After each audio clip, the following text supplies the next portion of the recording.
भी इसकी दुष्ट वृत्ति थी। पहुंच गई पंचवटी।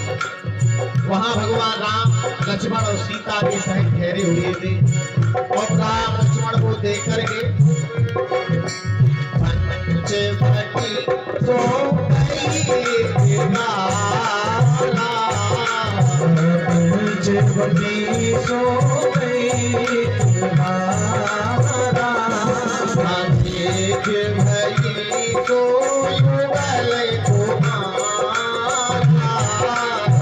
देख भई सो युगल कुमारा, देख भई तो युगल कुमारा। देख के वहां भी मोहित हो गई।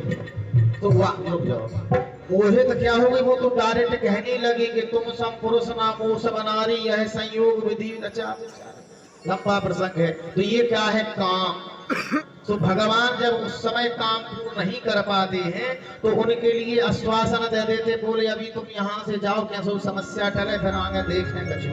अगर तुम्हारे और पुण्य बढ़ गए, पुण्यों की वृद्धि हो गई तो जरूर मैं यह भाव जरूर तुम्हारे लिए प्रदान करूंगा, चाहे कैसे भी रूप में करूं, परंतु तुम्हारे लिए स्थान जरूर देंगे। भगवान किसी को छोड़ते नहीं है। भगवान जो जैसे जो मांगता है भगवान देते हैं, परंतु अभी नहीं तो कल, कल नहीं तो परसों, परंतु देते हैं। ये परम विश्वास रख के चलिए। यहाँ ये सब सुफन का जैसे भाव रखने वाली कुछ गोपांगने आई, शेष जो काम रह गया हो, काम के दो अर्थ होते हैं, शेष जो रह गया वो भी काम है।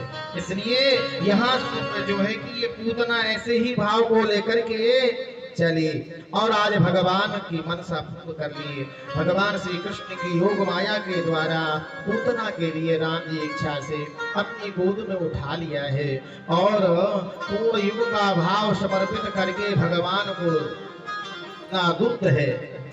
भगवान तो ना तुम्हारे दूध के भूखे है, ना दही के भूखे ही है, ना तुम्हारे मक्खन के ही, उस तुम्हारे भाव के भूखे हैं। भाव का भूखा मैं हूँ, भाव ही मेरा सार है और भाव से जो भी भजे तो भाव से बेड़ा पार है। इस प्रकार से भगवान भाव के भूखे रहा करते हैं और पूतना का कुछ भाव को देखा, इसलिए की गोदी स्वीकार कर ली और उस मात स्वरूप भी स्वीकार कर लिया। आज पूतना ने बिन बिन व्रत बिन अनुष्ठान बिन जप तप के भगवान को सायुज्य प्राप्त कर लिया और सुखदेव जी महाप्रिय बनकर